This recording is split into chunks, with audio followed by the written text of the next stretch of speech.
Next 2024లో జరిగినటువంటి ఎన్నికలలో వచ్చినటువంటి తీర్పు ముందు అనేక ప్రశ్నార్థకాలు ఉన్నాయి. ఈ తీర్పుని ప్రజా తీర్పు అనడానికి చాలా చాలా కష్టం. ఇది ఏమయ్యా, ఇది 2026, 24లో జరిగింది. ఇప్పుడు మాట్లాడతావు నువ్వు, అప్పుడు ఏమైపోయావు నువ్వు? అరుణ్ కుమార్ గారు, ఇది నా పని కాదండి. ఇది ఎవరి పని? మీ పని.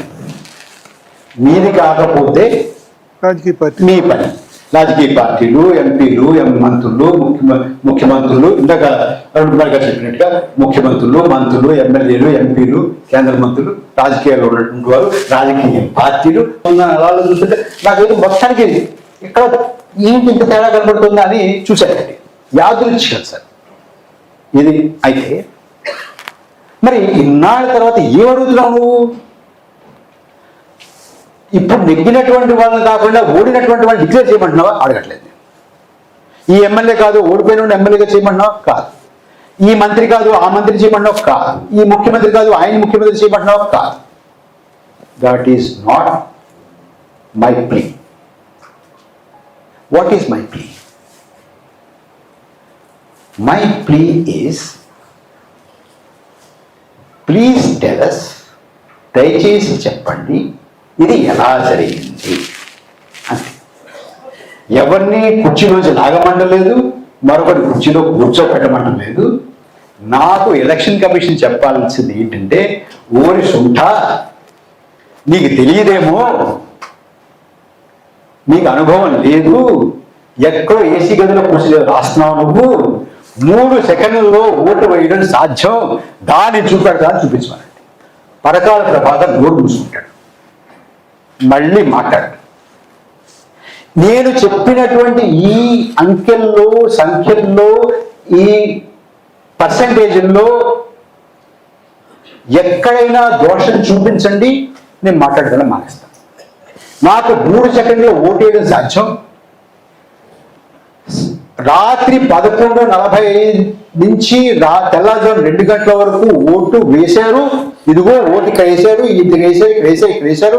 ఆ 2 గంటలకు ఓటు వేసాడు అని మా సీఎం గారు చెప్పారండి. లాస్ట్ పర్సెంట్ ఓటు ఆయన ఇదిగోనయ్యా చెప్పయ్యా పరకాల ప్రభాకర్తోటి అని నా దగ్గర నుంచోబెట్టాడు అనుకోండి, లోపు చూసుకుంటాను. ఏ ఓటు, ఏ మనిషి ఎలా సాధ్యం? 3 సెకండ్లో, 6 సెకండ్లో 2 ఓట్లు, 3 సెకండ్లో 1 ఓటు ఎలా సాధ్యం? 8 గంటల నుంచి 11:45 వరకు 74 ఓట్లు వేసినటువంటి వారు 5 గంటల నుంచి 8 గంటల వరకు అదే క్యూలో ఉన్నారు కదండి వాళ్ళు. అదే క్యూలో ఉన్నటువంటి వాళ్ళు 3 గంటల్లో 7 మంది వేస్తే, అదే క్యూలో ఉన్నటువంటి వాళ్ళు 8 గంటలు అదే క్యూలో ఉన్నారు కదండి వాళ్ళు. అదే క్యూలో ఉన్నటువంటి వాళ్ళు 3 గంటల్లో 7 మంది వేస్తే, అదే క్యూలో ఉన్నటువంటి వాళ్ళు 8 గంటల నుంచి 11:45 వరకు 74 మంది ఎలా వేశారు? 74 మందితోటి 7 మందితోటి క్యూలో ఉన్న వాళ్ళే 491 మంది 11:45 నుంచి 2 గంటల వరకు ఓటు ఎలా వేశారు చూపించమనండి. స్లిప్పులు చూపించమనండి, ప్రిసైడింగ్ ఆఫీసర్ డైరీ చూపించమనండి, వీడియోగ్రఫీ చూపించమనండి, సీసీటీవీ కెమెరా ఫుటేజ్ చూపించమనండి. మళ్ళీ ఇలాంటి సమావేశాలు పెట్టడు, చూపించండి. లేదు ఇదిగో ఈయన అని చూపించండి, డెమోక్రసీ సర్క్యూట్ చేద్దాం, పాద పూజ చేద్దాం, మనందరం కలిసేయండి. We have to go to get to the bottom of this entire thing. ఇది ఏంటో తెలుసుకో. ఇంకొక లాస్ట్ నన్ను ఇంకో ప్రశ్న అడుగుతాను చాలా మంది. సరేనయ్యా ఇదంతా జరిగింది అంటున్నావు, ఎలా జరిగింది చెప్పు, ఎలా జరిగింది అంతా? ఈవీఎంలో మాయ ఉందా? ఈవీఎంలో ఏమైనా చేశారా? 3,500 బూతులు అంటే ఒక్కొక్క బూత్లోనూ ప్రిసైడింగ్ ఆఫీసరు, సిబ్బంది, పోలీసు అందరూ కలిసి కనీసం 10 మంది ఉంటారు కదా ఒక్కొక్క బూత్కి. 3,500 బూతుల్లో అంటే 3,500 బూతులు 15 మంది అంటే 35,000 మంది ఉంటారు. 35,000 మంది మేనేజ్ చేసావా? ఎవరన్నా మేనేజ్ చేయడం ఎవరు ఉన్నాడా అని అడిగారు అనుకోండి. ఏం చెప్తాం? 35,000 మంది మేనేజ్ చేసావు, సాధ్యమా? సార్ నేనేమంటానంటే, మా ఇంట్లో దొంగలు పడ్డారండి. నేను పోలీస్ స్టేషన్కి వెళ్ళాను. పోలీస్ స్టేషన్కి వెళ్ళి అక్కడ ఉన్నటువంటి ఎస్ఐ గారు అయ్యా మా ఇంట్లో దొంగలు పడ్డారండి అన్న. అంటే ఎస్ఐ గారు నన్ను ఏమడిగారంటే, నీ ఇందులో ఎన్ని ఇళ్ళు ఉన్నాయి?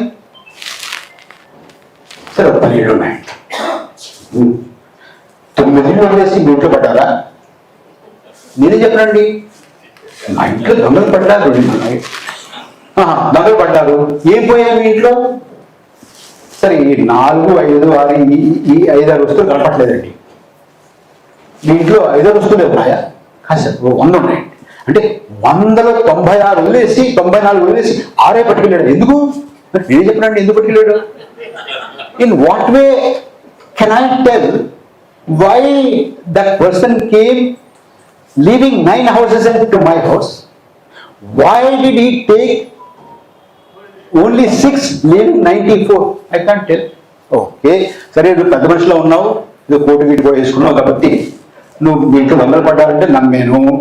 4 పోయాయంటే కూడా నమ్ముతాను, 6 పోయాయంటే కూడా నమ్ముతాను, 100 పోలేదు 6 పోయాయంటే కూడా నమ్ముతాను, పెద్ద మనిషిలో ఉన్నావు కాబట్టి. దొంగ ఎలా వచ్చాడంటావు? నేనే చెప్పను. నన్ను అడుగుతావు, నువ్వు కుక్కలు పంపుతావు, మనుషులు పంపుతావు, డిటెక్టివ్లు పంపుతావు, నువ్వు అడుగు, నువ్వు నాకు చెప్పు. రే నీ ఇంట్లో దొంగ ఎలా పడ్డాడు, ఇంటి నుంచి వచ్చాడు, నువ్వు ఈ తలుపు వేసుకోలేదు, లేదు మా ఇల్లంతా తనిఖీ చేసి నువ్వేదో మతి మరపుతోటి 6 వస్తువులు 6 రూములు పెట్టావు, ఇక్కడ ఎదుగుతున్నావు అక్కడ ఉన్నాయని చెప్పు. ఎవరి బాధ్యత అండి? అరుణ్ కుమార్ గారు ఇదంతా చెప్పాల్సిన బాధ్యత ఎవరిది? ఇది చెప్పాల్సిన బాధ్యత ఎవరిదండి? పరకాల ప్రభాకర్దా? కాదు కదా. ఇది ఎలా జరిగింది? ఈవీఎం 35,000 మందిని మేనేజ్ చేశారా? 15,000 మందిని మేనేజ్ చేశారా? ఒకరిని చేశారా? ఇద్దరిని చేశారా? ఇది కంప్యూటరా లేకపోతే మరొకట? నాకు తెలియదండి. నాకు తెలిసిందల్లా ఏంటంటే, రాత్రి 11:45 నుంచి తెల్లారి గట్ల 2 గంటల వరకు 3,500 బూతుల్లో 17,19,356 ఓట్లు పడ్డాయండి. ఎలా పడ్డాయో చెప్పునాయన నాకు. రాత్రి 11 గంటల నుంచి 11:45 నుంచి తెల్లారి 2 గంటల వరకు క్యూలో ఉంచున్నారు. వాళ్ళు 6 గంటలకే క్యూలో చేరారు, 8 గంటల క్యూలో ఉంచున్నారు. ఆఖరి వాడు ఎవరు ఓటేసాడు చెప్పు, నాకు ఏ బూతులో చెప్పు, కనీసం నేనే పడతాను అంటారు. వెళ్తారు అక్కడికి. నాకు కుదరకపోతే మీరు కొంతమంది సాయం తీసుకెళ్తారు. ఏమి చెప్పవా? వీళ్ళు ఎవరో చెప్పు, ఏ బూత్లో చెప్పు. మొత్తం ఎన్ని బూతులు? 46,300 చిల్లర.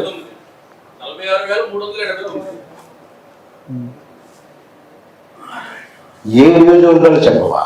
ఏ బూత్లో చెప్పవా? ఎవరో చెప్పవా? ఇది 132% పోలింగ్ ఏంటి అనేది చెప్పవా?